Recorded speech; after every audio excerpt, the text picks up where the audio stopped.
تاریخ موسیقی کشور ما یه سری از افرادی رو در خودش گنجونده و در خودش جای داده که جزء مشاهیر و اساطیر کشور رو محسوب میشن. یه سریا در حوزه موسیقی که واقعا باعث فخر ایران زمینن. بله، همین کشور عزیزمون اسمشون که میاد آدم باید به احترامشون بایسته و کلاه از سر برداره به نشانه احترام.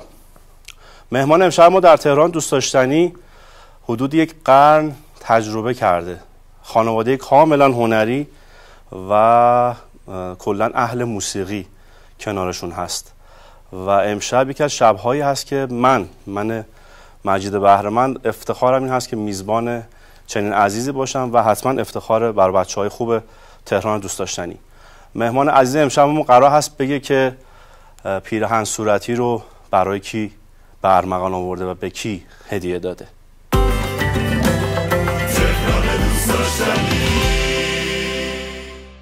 در 11 دی ماه 1311 در روستای خالدآباد نطنز از توابع استان اصفهان چشم به جهان گشود. کودکیش با آواز ایرانی عجین شده، چرا که خانواده‌اش به ویژه پدر بزرگش از خوانندگان بنام بودند. او ردیف و دستگاه را از پدر آموخت و تبدیل شد به نابغه آواز ایران. برخی هم او را پهلوان آواز می‌دانند. پس از گذراندن مقطع ابتدایی به تهران آمد و در مکتب ابوالحسن صبا آموخته‌های خود را تکمیل کرد و به رادیو ایران راه یافت. سال 1329 که به دانشکده افسری ارتش راه یافت، با ارکستر محمدعلی بهارلو در ارتش برنامه اجرا می‌کرد. او با اساتید و نوازندگان و خوانندگان نامآور و مشهور ایرانی بسیار همکاری کرده است. در سال 1336 به برنامه گل‌های رنگارنگ راه یافت و تبدیل شد به یکی از خوانندگان و اساتید نامی ایران و محمد رضا شجریان آوازش را متر و معیاری برای بالاترین حد حنجره دانست. او کسی نیست جز حسین خواجه امیری، معروف به ایرج.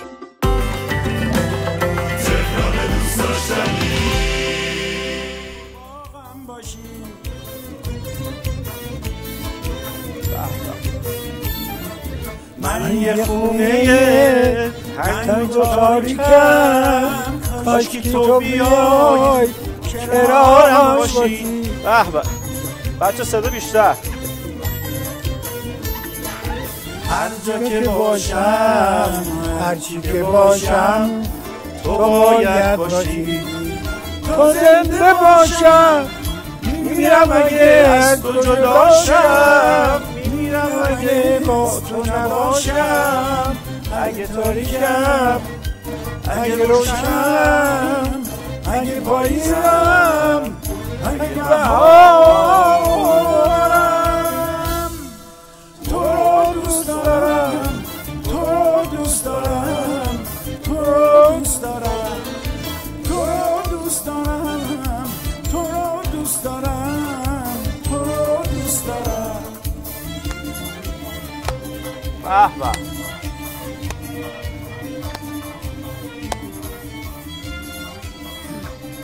به به به به به این شب. ماشاءالله به این مهمون. سلام به استاد ایرج خواجه امیری، خیلی خوش اومدین. تشکر، خیلی ممنون از لطفتون، محبتتون و برنامه‌تون. تشکر میکنم. به تهران دوست داشتنی خیلی خوش اومدین. ممنونم، متشکرم قربان. 80 سال در تهران زندگی کردن خیلی عجیبه ها. منو میگی؟ بله. کم گفتی، 80 بیشتر دارم. نه در تهران زندگی کردن 80 سال یه عمره. ماشاءالله، هزار ماشاءالله. شما چرا امشب از من خوش‌تیپ ترین؟ کی گفته که من خوش‌تیپ ترم؟ خدا همه دارن میگن. نه اینطوری نیست. من میذارم به تخته برای شما. تشکر. خیلی خوشحالیم بچه‌های تهران دوست داشتنی. متشکرم. امشب مفتخریم که در خدمت شما اسطوره آواز، پهلوان آواز ایران هستیم و به خودمون میبالیم استاد. لطف شما، ممنونم. فدای شما بشم. لطفتونه. ببخشید ما در ابتدا یه ذره صدامونم حالا خواستیم یه ذره خودمون رو لوس کنیم، یه ذره بخونیم، هماوایی کنیم با شما. شرمنده دیگه نشد. کار بسیار خوبی فدای شما بشم. کمک میکنه به ما. زنده باشید. تهران زندگی کردن توش خوبه؟ والا با وضعیت خوبه، با وضعیت خوب نیست. چرا خوب نیست؟ خوب از لحاظ آب و هواش و شلوغیش و کثافت هوا و اینا خوب نیست، ولی خوب برای کارهای هنری یا بازاری یا چیزای دیگه خوبه دیگه. مردم خود یه همه 15-20 میلیون جمعیت در تهران هست، بالاخره یه کاری باید بکنن دیگه. چاره شما رو ترافیک تهران هم کلافه میکنه؟ من کمتر میاد تو خیابون. رانندگی که اصلا نمیکنید؟ رانندگی یه پام هم من تصادف کردم از اینجا شکسته، رانندگی نمی کنم.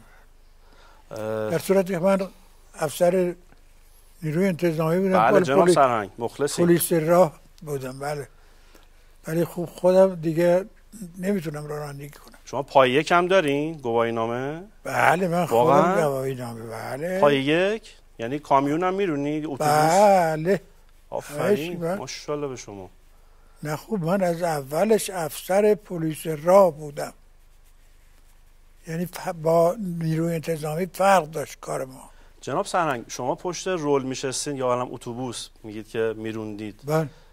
چی زمزمه میکردید با خودتون پشت فرمون؟ پشت فرمون بالاخره میشه بخونی؟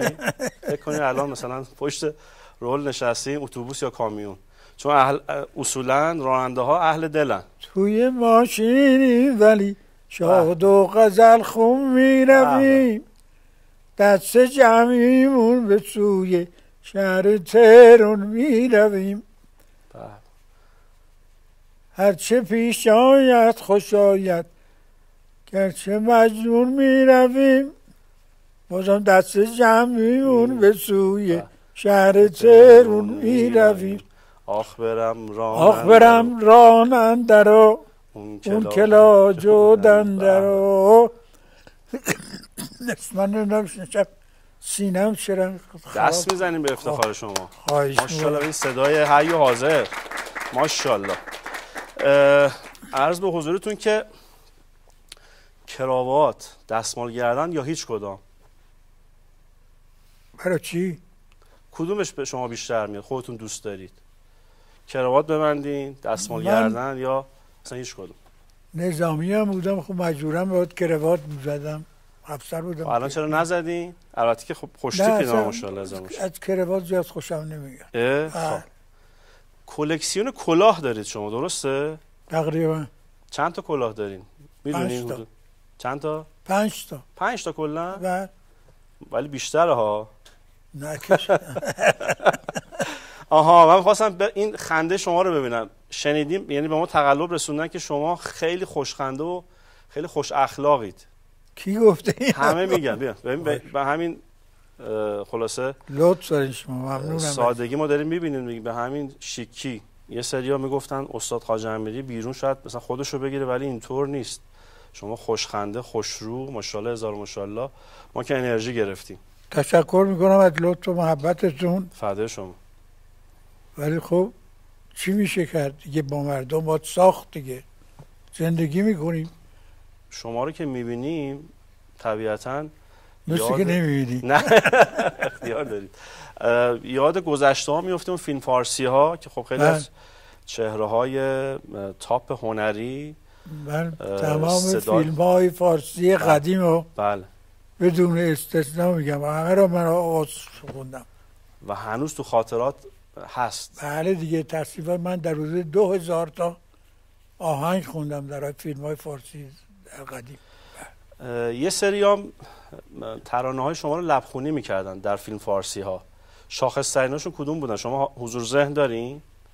شاخص‌ترینشون مرحوم فردین بود. بله. ترانه که خوندیدشون لبخونی کرد، این که با هم دیگه بتونید سینک بشید، با هم دیگه ترانه رو خیلی درست بخونید و این صدا و آوا با هم دیگه بخونه، سر کار خوب در بیاد. خاطره دارین پشت صحنه این کار؟ والا خودش خدا رحمتش کنه استاد این کار بود. هنرپیشه به فردین درست کشتیگیر و ورزشکار بود، قهرمان دوم پهلوانی جهان بود. بله. دیگه. ولی خودش وارد بود در همه چی، خیلی خوش اخلاق، مهربون، با مردم دوست، مردم دوستش داشت خیلی. استاد یه سری از همون چهره‌های مطرح فیلم فارسی که شما میگفتین قبل از انقلاب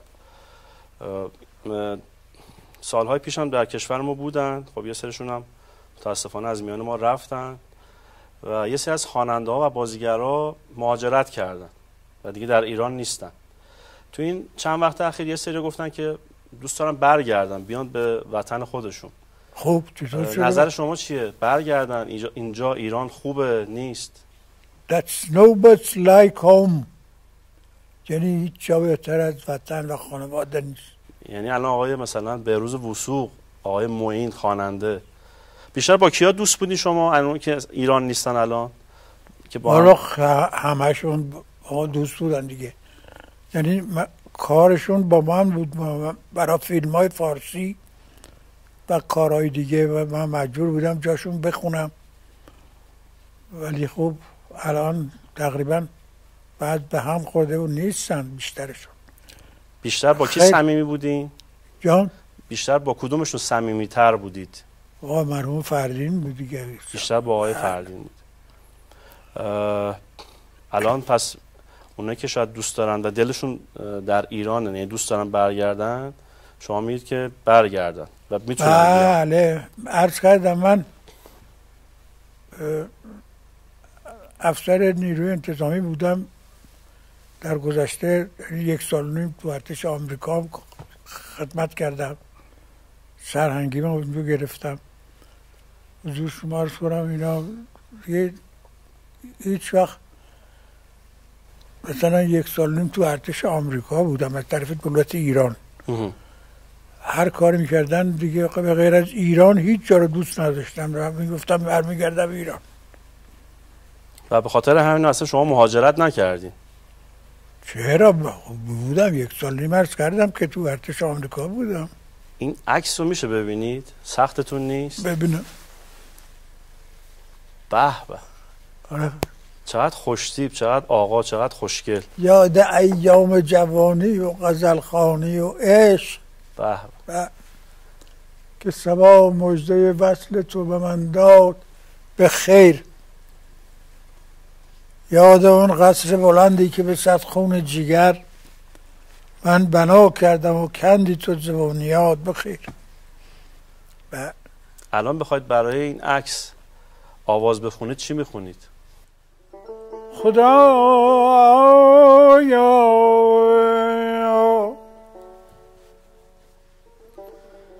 خدایا دلبرم دارو به من زد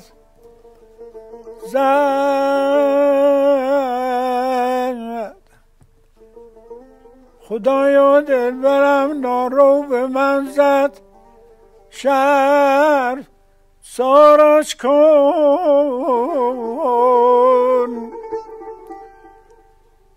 ز شرابارش کن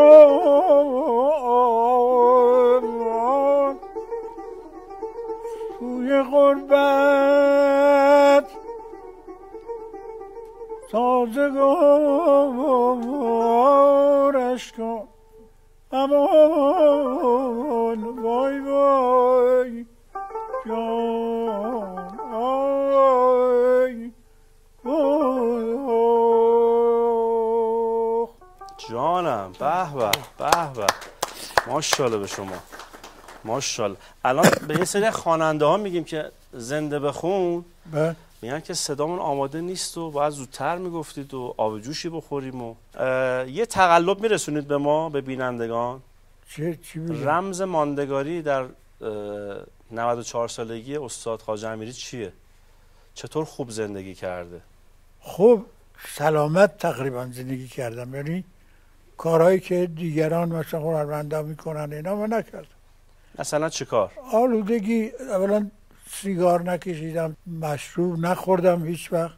خب یه استراحت مختصری میکنی بریم و برگردیم دوباره خدمتتون هستیم و ادامه گفتگو با شما. خواهش میکنم، بفرمایید. بفرمایید. خواهش.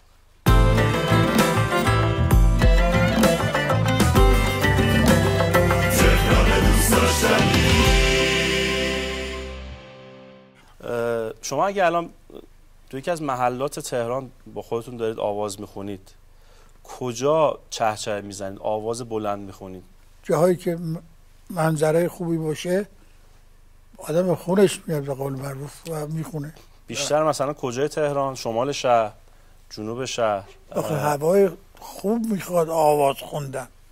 این خیلی موثره در آوازخوانی. 100%. هوای خوب. بله. بیشتر لباساتون رو کی براتون ست میکنه، میپوشید؟ خودتون یا؟ خودم دیگه از جوانی دیگه داشتم جمع کردم از جوانی خوشپوشی رو هم لباسهای نظامی و یا لباسهای شخصی و اینا همه. از آقا احسان عزیز چه خبر؟ هستش، خوبه، مشغول اونم. آلبوم جدیدش هم که فکر کنم نمیدونم قرار بود بیاد بازار اومده یا نه. شما گوش کردین از ترکاش، از ترانه های؟ من هنوز گوش ندادم، نه وقت نکردم گوش کنم. کدوم ولی شنیدم خوبه. من عرض کردم نشنیدم یه ذره، ولی کمکار شده آقا احسان دیگه. دل هممون تنگ شده برای آواز خوندن و صدای خیلی خوبی که به پدر بزرگوارش رفته و ارثیه. بله ارثی. من پدر بزرگ من حضور شما عرض کنم خواننده بانو عظما خواهر دختر ناصرالدین شاه بوده. متوجه میشی؟ بله. دربار میخوندن اون زمان که چیزی نبود، ارکستر، کنسرت و حرفا نبود دیگه، تاری میزدن و آواز میخوندن. شما رقیب هم داشتید اون موقع؟ یه سری بودن که خب رقیب میطلبید. چرا؟ گلپایگانی بود. حالا خدا رحمتش کنه. نظرتون در خصوص آقای شجریان چیه؟ شجریان هم بود. بله شجریان هم خیلی خوب. بله اینا خواننده های اسمی بودن قدیما، خوب هم میخوندن همشون. خب استاد ما بریم یه قسمتی رو ببینیم، برمیگردیم یه سورپرایز ویژه داریم. موافقین؟ عرض کردم در اختیار من. بریم برگردیم. هر چی شما بفرمایید. بفرمایید. خواهش من جوابگو خواهم بود. فدای شما.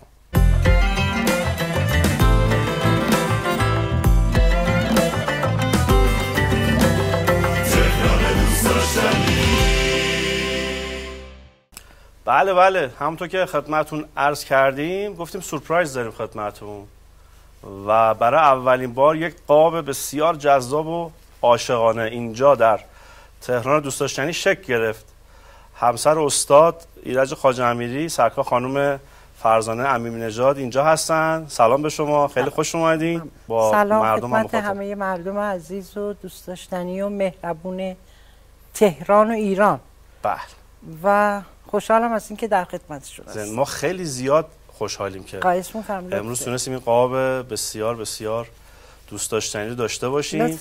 یه عکسی این کنار راست تصویر هست، الان درباره‌اش صحبت میکنیم. بچه‌ها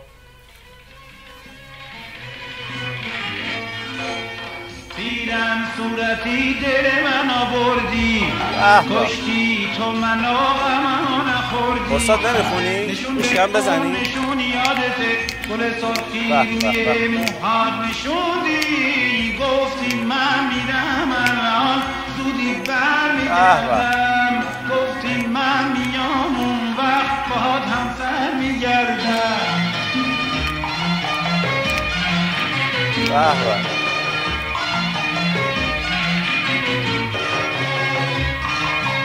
شهریه تهران دوست داشتنی. چراغ شام بزانم مقدمات کشیدم طرفی از کنارم.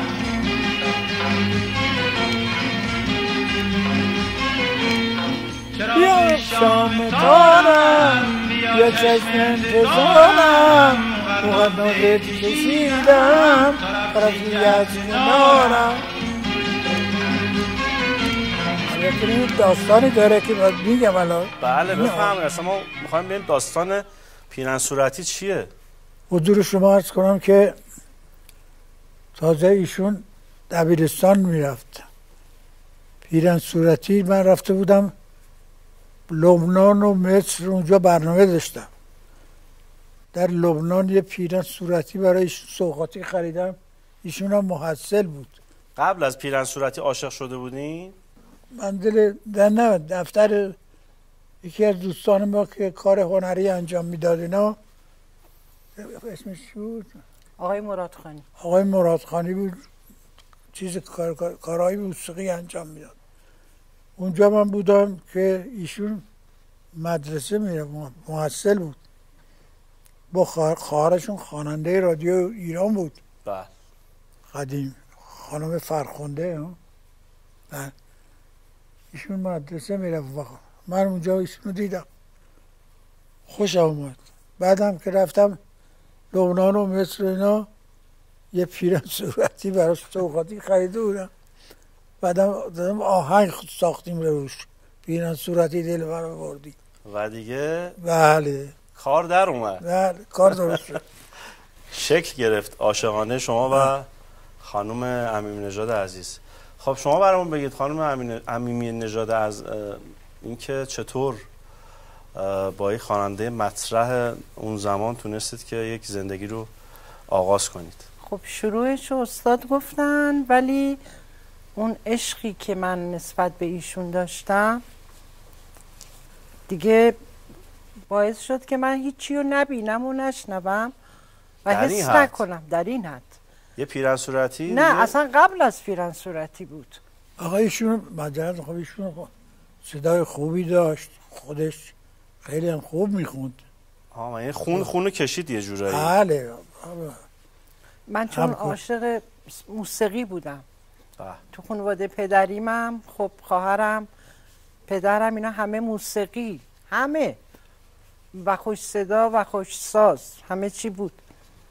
بعد من مثلا تو اون سن خیلی کوچیک، شاید به جایی که مثلا از یک تفریح دخترونه لذت ببرم، بیشتر دوست داشتم که گرایش داشتم که مثلا پیش استاد که نشستم واقعا ساز فرهنگ شریف، بله، پرویز یاحقی، اسدالله ملک، بدیعی، اینا برای من تو اون سن مثل این که بهترین لذت بود. یعنی دست نیافتنی ها بودن اصلا، دستی که مثلا خب من نباید حالا با پاپ اون زمان گوش میکردم، ولی وقتی مثلا این آقایون خدا رحمت کنه اساتید ما ساز میزدن، من اصلا محو میشدم. پس من این گرایش رو داشتم، هم خانواده پدری هم مادری، و بعدم که دیگه تا اومدم چشم باز کنم پهلوان آواز و اسطوره، از نظر من الان اغراق نشه، اختیار داره حتما. نه همینطوره، ما نباید تعریف کنیم، ولی از نظر من واقعا حرف اولو میزد و میزنه. حسین تعریف تو بکنم، یکی از دست و دلوازترین مردای روی زمین، خوش اخلاق، خوش اخلاق، مهربون، خوش قلب، خوش قلب، و دوست داشت که برای زن و بچهش خرید کنه، یعنی بخره، یعنی هر چی که شما فکر کنید این برای زن و بچه هاش دوست داشت. خب حاصل زندگی شما دو تا استعداد درجه یک و نابه، دو فرزند بسیار خوشنام، آقا احسان عزیز و خانم الیکا. هر دوی عزیزان هم واقعا هنرمند و اهل موسیقی. درباره فرزندانتون برای ما بگید. شما بگید استاد. من چی بگم؟ من از آقا احسان زر تعریف کنید، شاید ویدیو رو بعدا ببینن. اولا صدای بسیار خوبی داره، ردیف موسیقی رو خوب بلده، یعنی موسیقیدانه، آوازخونه، و صداش هم که دیگه من نباید تعریف کنم از پسرم، اونایی که همه شنیدن میگن بهترین صدایش زمانه. اون آلبوم من و بابا که اون موقع در وقت بله انتشار و وقت مقتضی خیلی ترکون عملا.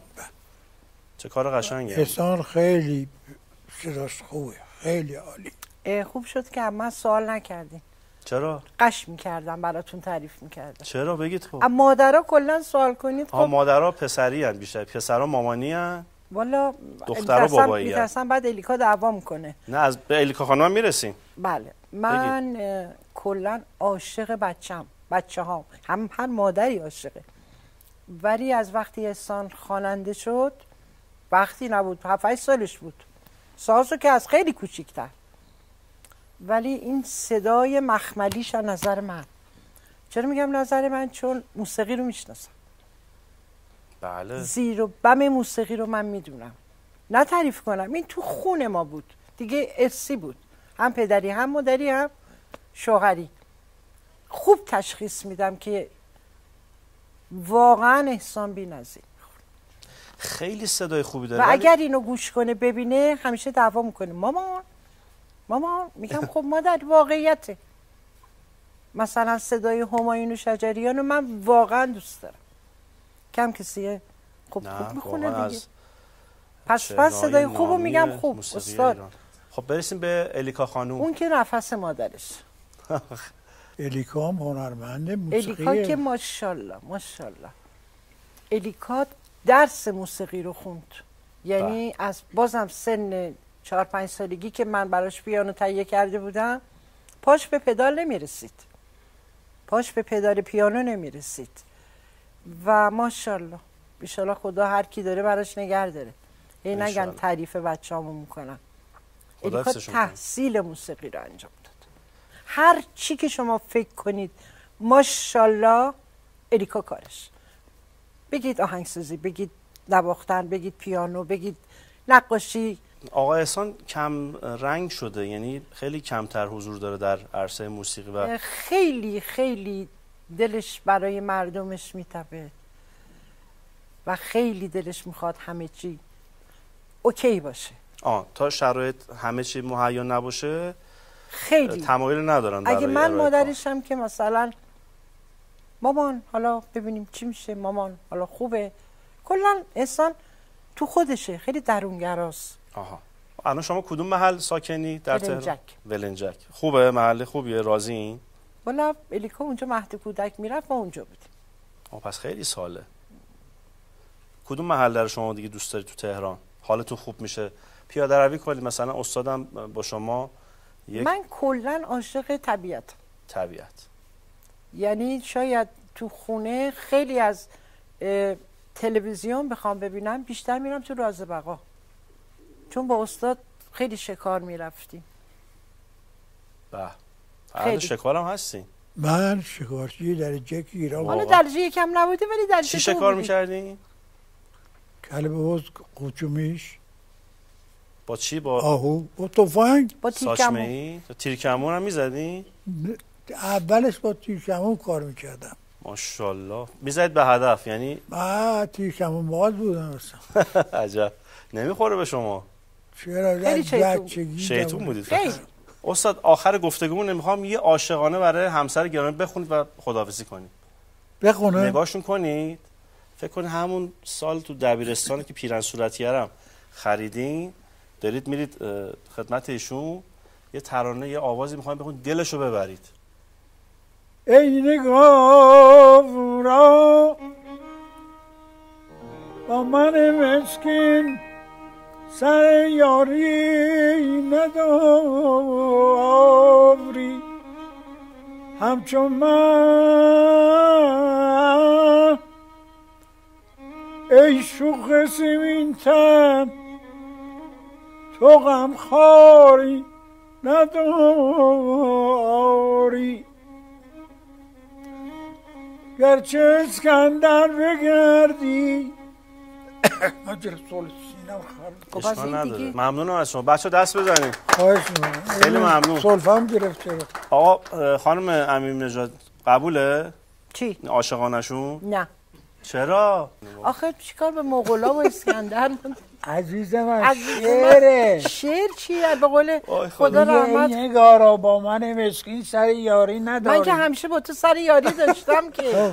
خیلی ممنونم استاد. خواهش میکنم. خیلی لذت بردیم در شب نشینی و معاشرت با شما. بچه اگه بشه یه موسیقی پایانی هم داشته باشیم که چقدر قشنگ میشه. حالا همون من یه پرندم اگه پلی کنید یه خداحافظی ویژه داشته باشیم. استاد ما یه تندیسی داریم که تقدیم حضور مهمان عزیزمون میشه که چه کسی بهتر از من بلند شدنم سخته برای شما نه؟ خب من میام کنار شما. شکسته اینجا نمیتونم. این خدمت شما تشکر. دوستان فکر کنم به تصویر میکشن. باش. ناقابل این فقط به عنوان یاد بوده که خدمت شما تقدیم حضور میشه و انشالله که مرسی. ببینید استاد عادتشه هر چی میگیری میگه بیا. به خدا مهربونی همینه دیگه. نه الان دیدین خیلی طبیعی گفت بیا. مرسی عزیز. خیلی ممنونم. عاشقانه امشب ما خیلی به نظر خودمون و برای بچهای تهران دوست داشتنی جذاب بود. امیدوارم که شما بینندگان عزیز هم لذت کافی رو برده باشید. خیلی ممنون، متشکرم. شب ویژه بود. خوشبال هممون، خوشبال همتون. تهران دوست داشتنی همچنان. تهران دست من و شما امانت. خدا نگهدار تا بعد.